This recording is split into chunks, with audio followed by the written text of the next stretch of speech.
Radio Hindustan. नमस्कार, आप सुन रहे हैं रेडियो हिंदुस्तान और मैं हूं आपके साथ पारिजात। सबसे ज़्यादा खुश कौन है? आप कई बार अपने आप से सवाल करते होंगे। हर आदमी सवाल करता है मन में, सोचता है कि मैं बिल्कुल खुश नहीं हूँ, सारी दुनिया खुश है, सब खुश है। नाखुशी सिर्फ मेरे हिस्से में आई है। कोई भी हो, चाहे वो अमीर हो, चाहे गरीब, चाहे राजा, चाहे रंक, चाहे मैं, चाहे आप, हर आदमी ज़िंदगी के इन दो दौर से रोज़ गुज़रता है। एक को कहते हैं खुशी, एक को कहते हैं दुख। सुख और दुख से गुज़रती हुई ज़िंदगी जो है, ये यात्रा है, इसका नाम है ज़िंदगी।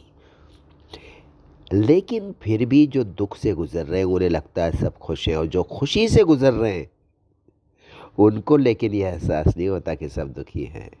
फ़र्क आप देखिए, ये है पॉजिटिविटी। जब आप खुश होते हैं तो आपको लगता है सारी दुनिया खुश है, और जब आप दुखी होते हैं तो आपको लगता है सारी दुनिया खुश है, सिर्फ मैं दुखी हूँ।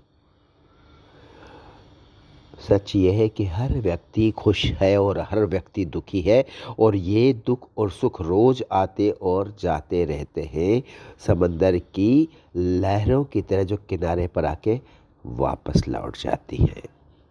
अब सवाल यह है, सबसे ज़्यादा खुश कौन है? ऐसी कोई तराजू नहीं बनी जो ये बता सके कि सबसे ज़्यादा खुश कौन है। लेकिन मैं आपको बताऊं, और आपको पता होगा, और आप कहोगे फ़िलॉसफ़ी की बातें समझ नहीं आई। फ़िलॉसफ़ी की बात तो है जो मैं आपको बताने जा रहा हूँ, लेकिन आपको समझ में नहीं आएगी, क्योंकि जब तक आप उस हालात से नहीं गुज़रोगे तब तक नहीं समझ पाओगे। लेकिन मेरा फ़र्ज़ है कि रेडियो हिंदुस्तान पर मैं आपको बताऊं कि सबसे ज़्यादा खुश कौन है। जाको कछु न चाहिए, वो शाहन के शाह। सबसे ज़्यादा खुश वही है जिसे कुछ नहीं चाहिए। ये चाहना है ना, ये चाहत है ना, आपके सारे दुखों की जड़ है। आप कहोगे खाना पीना भी तो चाहत है। नहीं, वो ज़िंदगी का हिस्सा है, वो शरीर नाम की मशीन का हिस्सा है, वो चाहत नहीं है, वो रिक्वायरमेंट है। चाहत अलग है। चाहत के बिना ज़िंदगी चल सकती है, रिक्वायरमेंट के बिना नहीं चल सकती। इन दोनों को जोड़िए मत। आप इसको ऐसे जोड़ देते हैं कि मुझे रोटी नहीं खानी, मुझे रसगुल्ले खाने हैं। यहाँ चाहत में और रिक्वायरमेंट में, डिज़ायर और रिक्वायरमेंट पे यहाँ पे मिक्सिंग हो जाती है, मिसमैच हो जाता है, और फिर उस रसगुल्ले के लिए आप कुछ एक्स्ट्रा करते हैं, सही या गलत।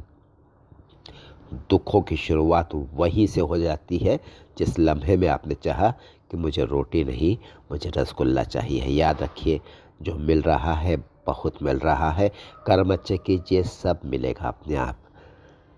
इसलिए वो आदमी जो सड़क के किनारे पड़ा है, जो बरसात सर्दी गर्मी झेल रहा है, पेड़ के नीचे रह रहा है, झुग्गी में रह रहा है, पुल के नीचे रह रहा है, वो आदमी, आप यकीन नहीं करेंगे, आपसे बहुत ज़्यादा खुश है।